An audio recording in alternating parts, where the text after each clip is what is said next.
in for the touchdown. Did he get it? Yes, sir, he did. Touchdown, Detroit Lions. You're listening to the One Pridecast. Hello and welcome to the One Pridecast presented by MGM Grand Detroit. I'm Tori Petry, joined on the other line by Mike O'Hara. Mike, it's good to chat with you, and we're talking about a Lions win today.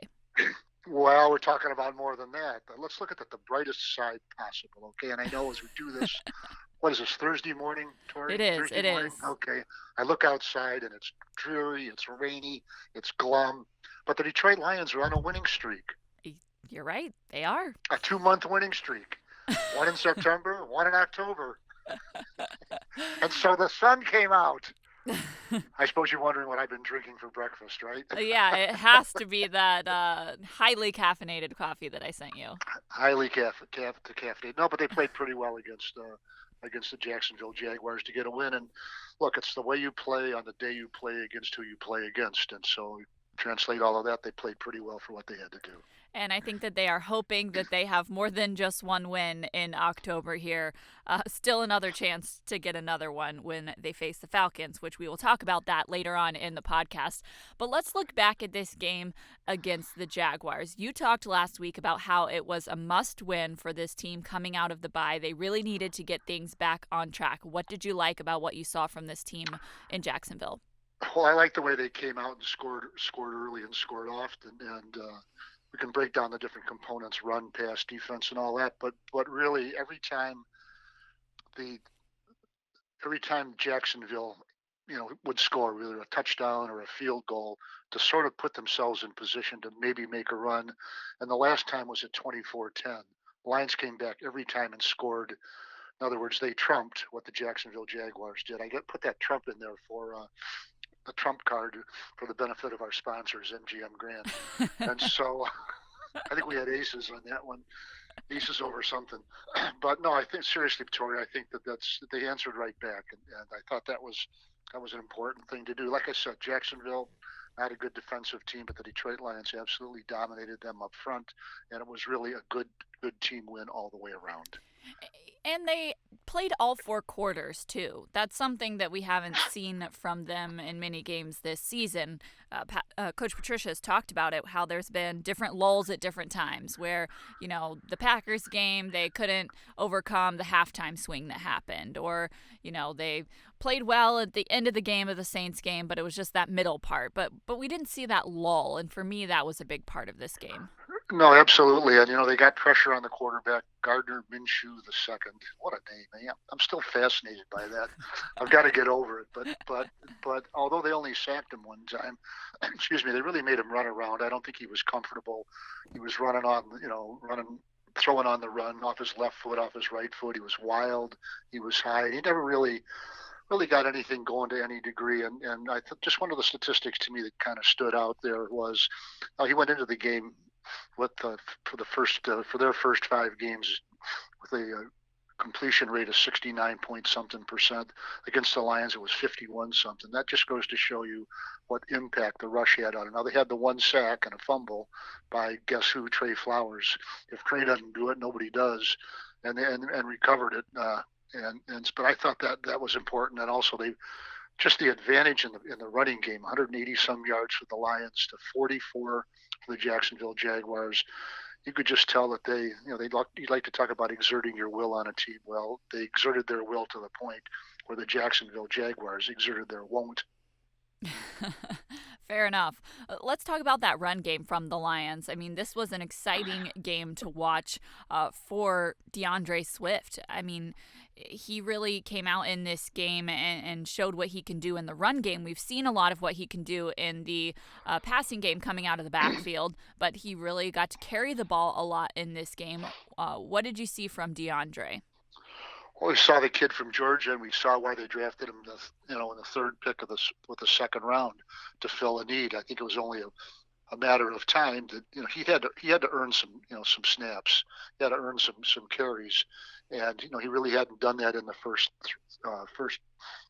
4 games. But he hadn't gotten the ball an awful lot. He was more of a receiver. I think he had 13 catches and 12 runs in the first 4 games. But then on Sunday against Jacksonville, that was completely different. I think he had 14 carries for 116 yards and 3 catches. but just the variety of things he can do. Just talking with some guys, I kind of compared him to Christian McCaffrey of the Carolina Panthers. Now I think McCaffrey's a better player right now. He's a more developed player. He's a more established player, Sure. and maybe just a little bit quicker than DeAndre Swift. I'm not sure about that. Just the eye test of what I've seen. Swifter than Swift. Swifter than Swift. Yeah, I like that. But I think he's got that skill set, where he can catch the ball, he can run it, he can move in traffic. And look, their first scoring drive, he had a 54-yard run. I'm sorry, the second scoring drive, he had a 54-yard run and didn't leave the field. Stayed on the field for the rest of the possession. Carried the last three times. First and goal at the 4-yard, carried three straight times. The last time leaped over the stack from a yard out for a touchdown. So, and then got another one later in the game. So, pretty good game by him, and he's got to let's have more of it before we anoint him starting running back or the number 1A and 1B with Adrian Peterson. But before we anoint him, he's got to do more. Yeah, I'm curious about that because I've gotten so many questions from fans about where the Lions stand at running back, whether they have Adrian Peterson as their number one backer. Is it DeAndre Swift now, or why is it this one and why is it not the other one?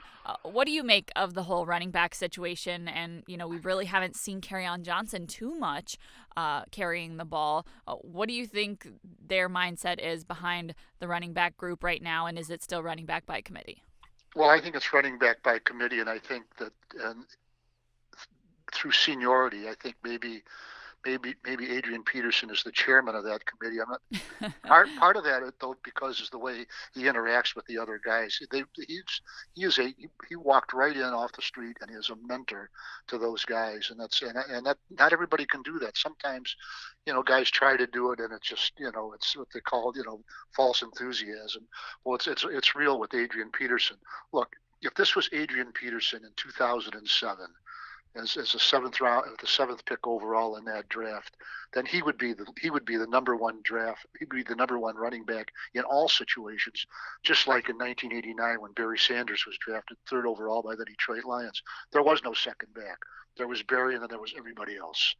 And he had years like where he gained 1,880 yards, 2,053 yards, and the next back didn't have 100 yards. I've looked this up. I mean, you didn't need a second back. You had Barry Sanders. You had Adrian Peterson. It's different now. This is a different era of football. My God, when I say that, I'm making Barry and myself seem old. But this is a different millennium, for Pete's sakes. And I think I better stop before I run out of wind here. But Tori, I'm serious about that. It's a different era. It's a different style of football, and they're not looking for, in most cases, running backs to do it all. Well, the Lions have a pretty good spread of running backs, even including Kerryon Johnson. Yeah, I think that's a fair assessment of the situation, but exciting to watch the rookie have a coming out game nonetheless. But a big part of success in the run game is the offensive line, and the offensive line was able to get it done with a bunch of different guys on Sunday. 8 different offensive linemen played. 2 guys left the game at one point with dehydration issues, playing down there in the humidity in Jacksonville, with Vaitai and Crosby leaving the game at different points. You had Matt Nelson in there at right tackle for a good part of the game. What did you make of how the offensive line played Sunday? Well, I was surprised that the 2 guys went out after playing 25 snaps. I didn't realize it was that debilitating in Jacksonville this time of year. You would know better than I do because you're from that area. It is still hot this time of year. I know Michiganders have a hard time believing that because it's cool, rainy, and all the leaves have changed up here, but it's still hot in Florida in October. Okay, I'll take your word for that one. But the Lions kept 10 offensive linemen on their 53, 54 player roster. And under the new rules this year on game day, you can keep an extra player as long as it's an offensive lineman. So, historically, most teams keep 7 offensive linemen up on game day. Now they can keep an 8th. And they played all 8 of them, and they all played significant snaps. Now, the only 2 players on the offensive line who played every snap and predictably so, were Taylor Decker, the left tackle, and Frank Ragnow, the starting center. Everybody else rotated, and really in a pretty heavy rotation. But, it was... I'm not sure what the formula was, but you see guys, shuttling in and out, not by plays, but by series and situations and all that. And it worked. And one of the things that Matthew Stafford said, and we heard this phrase a lot, change the line of scrimmage. And that's what you want your offensive linemen to do. You want to all of a sudden see, when they fire off the ball, you see the defensive linemen on the other team see their heads snap back and take a step back. That's called, changing the line of scrimmage. In other words, if it's 1st and 10 at the 20 and you get off the ball, then they go back to the 19. You've done your job. And they did that an awful lot. I don't think there were too many tackles for loss. They weren't stymied at the line of scrimmage. And you could see on that 54-yard run by DeAndre Swift, he got the tight end, I think it was Jesse James, who's really been a good blocker for him. Even he got into the act, if I'm not mistaken, and it's just a wide gap there. Dan Miller, and this was before your time, Dan Miller, the play-by-play voice of the Detroit Lions. No, I'm serious. Compared that to the 80-yard run by Javit in a big game against the Chicago Bears on Monday Night Football in a 2011 season, where he just brought the house down. If that would have been in Detroit, it would have been a similar reaction to DeAndre Swift. Believe me, that was just the same type of run, not quite the distance, and it wasn't a touchdown. But that, to me, was an example of them changing the line of scrimmage. Yeah, definitely. It definitely takes a good game from your offensive line in order to have a good game in the run game, and it was impressive that they were able to get it done with so many different guys. It seemed like with Joe Dahl coming off of IR just last week that they were kind of trying to work him in a limited fashion, so maybe that was part of where the rotation was. I'm curious to see if that continues this next week, or if they go with a more firm 5 starting offensive linemen out there. So we'll see what ends up happening with that. But let's touch on the defense as well and what the Lions were able to do on defense, because they really upped their game on defense this last week. We got to see them get after the passer a lot. Now, it didn't exactly show up in terms of statistics with sacks, but they did pressure the quarterback a whole lot more. What did you like about that, Mike? Well, exactly what you said, Tori. They got pressures on Minshew, and if not sacks, but sometimes you look if the quarterback runs away from pressure and can't set his feet and is throwing off balance, then you've done your job. Look, it's fun, but one thing about sacks, and I think we talk about this every week, and so maybe when we get done with the season, we'll have the best of talking about segments. But in all honesty, when you hit the quarterback, you have a chance to get turnovers. For example, the play that Trey Flowers made, sacked the quarterback, came down with that big power move, knocked the ball out of his hands, and it was recovered by Romeo Okwara, and that's what happens with sacks. Hit the quarterback in the back, he's going to give up the ball. It's just the way it is. It's just a natural physical reaction most of the time if he doesn't know what's coming. Or you get tipped balls, or you get deflections, or late throws, early throws, double pumping the ball. There's a breakdown in the timing of the passing game, and that's what leads to turnovers. And you know what? Really, when we think about it, Lions have been pretty good in that category. They really have. They've gotten interceptions. They had a fumble recovery Sunday in Jacksonville, and what they haven't done an awful lot of is give the ball away. They haven't had a fumble yet in 5 games. Not one. Not one. Don't fumble, jinx not it, one Mike. Fumble loss. Hold on a second. Can you hear this? Is that you knocking on wood? No, it's me knocking on the side of my head. Hopefully it's as protective. I'm dizzy. I see stars. No, I'm talking to one. Oh, wait, go ahead. Oh, goodness. Well, yeah, hopefully you haven't jinxed them there, but, hopefully the knock helps out. But it definitely has been impressive seeing them get some takeaways. That's something that they've struggled with in recent years, not being able to get those takeaways. They've gotten them a few different ways, and you talk about pressure leading to turnovers. On the play that Duron Harmon had that high point interception, it came from Jelani Tavai getting pressure on Gardner Minshew. And so, that's just evidence right there of how pressure on the quarterback does help even your secondary to get those interceptions. No, absolutely. And Duron Harmon's been a good addition for the Detroit Lions. Look, this is just a natural reaction to any team that starts bringing in players where their head coach or their personnel people or their scouts, from a player who played for them in another place, you wonder, okay, they're just bringing in their guys. But Duron Harmon is more than just somebody's guy. This is really a good football player. He's got good hands. He's got good instincts. good guy, and they've got size in their secondary now. They really do. You look at Okuda at one cornerback, Amani Oruwariye. I think I said that right again. Good job. Well, I practice. And no, Amani Oruwariye, he's almost 6'2", 208 pounds. Okuda, I think, is 6'1", 205, something like that. Duron Harmon is a big guy at the secondary. They got size there, and I think if all things being equal, if you add size to the equation, then you've got length, and you can get the balls, and I think that helps. I really do. And I shouldn't leave out Tracy Walker, because short. He's no little guy either. He's a big guy No. with range and really a good feel for the football game too. Yeah, speaking of that secondary, another game where Desmond Trufant isn't able to go, so we see a whole lot more of Amani Oruwariye and Jeff Okuda. What do you think of the development of those two young guys on the outside? Well, they play hard. I think Oruwariye is really ahead of Jeff Okuda, and he should be. Look, he was drafted last year, 5th round out of Penn State, a 5-year player at Penn State. Let's just compare this. He's got 5 years at Penn State and a year in the National Football. That's 6 years of big-time football. Okuda had 3 coming in here, all at Ohio State. So, Amani should be further developed. It only makes sense. He's older. He's had more physical development. He's been in a major weight program longer, and with high-quality coaching in both places. So, so he should be ahead of him. But I really like Jeff Okuda. I know he got beat on an out and up there down the right sideline. If you're looking at Jacksonville's offense, but caught up, made the tackle. Now look, you don't want your cornerback making a living out of catching up and making diving tackles and all that. You want to stop him before that happens. But I think he's a good tough young player. And one thing I like about him is he gets tackles for loss against the running game. I mean, he really plays hard and he plays tough. But there wasn't much else in terms of big catches besides that one that you talked about. No, I mean the other really big play I think was the 15 or 16-yard run by Gardner Minshew for a touchdown. I mean he did it with his legs. He certainly didn't do it with his arm to any degree.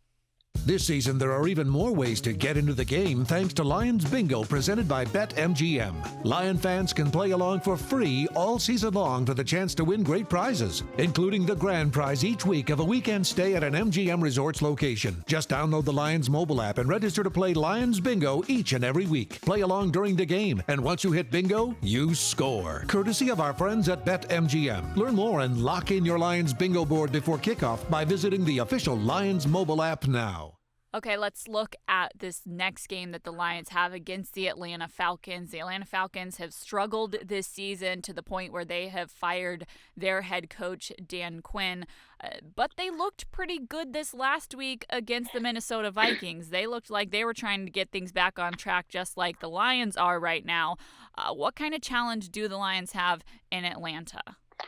Well, the challenge is, first of all, let's give credit to Raheem Morris, who was been an assistant coach under Quinn in Atlanta since 2015 when they both arrived from different organizations. And I think it was 4 years as the assistant head coach and secondary coach. Then he was promoted to defensive coordinator this year and now head coach.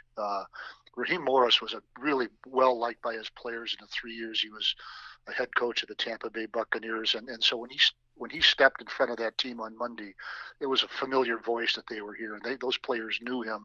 Look, Dan Quinn was very, very popular too. So the first thing he did was he challenged his players, and he spoke from the heart.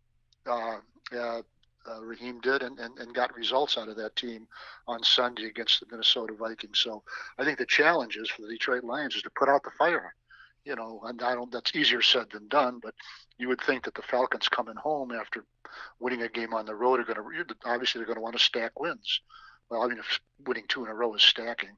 And the same thing with the Detroit Lions. They want to win another road game and get to 3-3 before they come home next week and start, really a stretch of games. We're going to be playing a lot of games at home and a chance to make a playoff run. But the one thing to me that stands out, and look, I want to see this guy play, is Julio Jones, the great, and I mean great, wide receiver of the Atlanta Falcons. When Raheem Morris was talking about him in the conference call interview with the Detroit media this week, the name he brought out was Calvin Johnson. Well, here in Detroit, we know who Calvin Johnson was. was and is.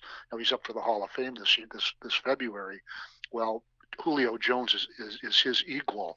May not have quite the same stats, but he's his equal as a wide receiver. He's big, he's fast, he's strong, he's got a great pair of hands. And what he had 6 catches for 130 some yards and 2 touchdowns. And just to go show, these were not little plays either. One was a 3rd and long, and one was on 4th down. And he's been a big time football player his entire career, and he's got a big time quarterback that he's playing with in Matt Ryan. Now Matt's kind of cooled off a little bit here in the last couple of years. He's not quite the player he was when he was the MVP of the league in 2016. But on a given day, he can light you up. And that given day was last week in Minneapolis. 30 of 40 for 371 yards, 4 touchdowns, no picks, and a passer efficiency rating of 130 something. So, guys, bring your A game on Sunday in Atlanta, okay? Well, do you think that game against the Vikings was more so evidence of the Vikings' struggles so far this season or of the Falcons turning things around? Well, a combination. The Vikings are probably the most disappointing team in the league. And look, they've got injuries, and I get all that. And they're playing without Dalvin Cook. But they're terrible. They had injuries up front. They can't get to the quarterback. Kirk Cousins, their quarterback, a kid here from Michigan State, who's had, he's in that, second or third tier of quarterbacks. He's not in the top tier, but he's a good. When he's on, he's pretty good. Well, he wasn't on last week. He had 3 touchdown passes, which sounds great, but he also had 3 interceptions. I think one of them was returned for a touchdown. And it really opened up some questions about his future in Minneapolis. For the Falcons, look, who cares about the Vikings now? It's what the Falcons are doing that concerns the Detroit Lions. And they really put together a good game. But the thing about them, and you got to look at it, they don't play defense at all, hardly. They're 31st in the league.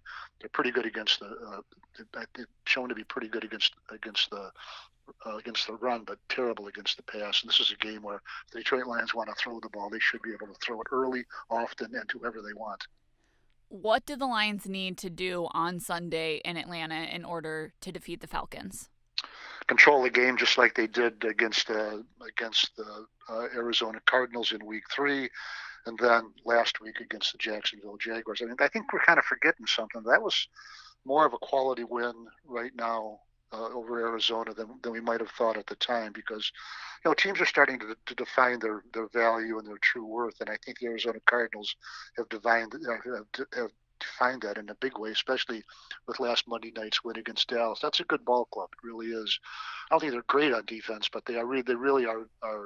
They can do some things on offense. And the way the Lions handled that game, I know it was a close game, and they won it on a field goal on the last play, but they really played well that day against a team that's proved to be pretty good. Same thing with the Falcons. Control the ball, keep the ball out of Matt Ryan's hands as long as you can, and score. Take advantage when you've got your opportunities. Score some more, and don't hurt yourself with penalties. I think the one thing that really was kind of a little worrisome last week was they had a chance to really, when they got that fumble recovery after the sack in the last minute of the first half, they had a chance to add to their lead, and they didn't, because they had a good run from DeAndre Swift on first down, called back on a penalty, and then the possession, it fell apart. Same thing when they had the ball with the opening kickoff of the second half. Penalty set them back, and they couldn't add to their lead, and made it a little tougher on themselves than it had to be. Now, of course, we know what happened. They were able to overcome themselves, but emphasize the good that you did against Jacksonville last week. Take away the penalties and a couple of little breakdowns, and I think you can come home with a 2-game winning streak. All right, good stuff with the preview. Let's talk now about what you actually think the Lions will do on Sunday with Mike's Pick of the Week, presented by MGM Grand Detroit, the king of sports books. Mike, who's it going to be in Atlanta? Well, I'm sitting here with a stack of black chips from MGM Grand. No, those are $100 chips. My pick last week was 37-20 Lions, and I see something similar. I really do. I don't look. I think Atlanta's a team you're just not going to shut them down. It's the way it is. But they give up so many points, so many yards, that I think that the Lions have. We really haven't seen their passing game at its best, but we haven't seen a lot of it either. They've really forced the run a lot. I think they can do both against this team. I like the Detroit Lions once again. Lions 38, Atlanta Falcons 17. A 21-point lead. Wow. Okay. Yes. So a decisive win at Mercedes-Benz. Yes, I want you to remember that. or forget it if I lose. Yes. Will do. All right, Mike, thanks so much for joining us on the One Pridecast presented by MGM Grand Detroit. Always a pleasure to talk to you during the week, and I will see you on Sunday for another game day at Ford Field as we watch the Lions on the road. All right, Tori, thanks for having me again. Appreciate it. Thank you guys for listening, and we will chat with you next week.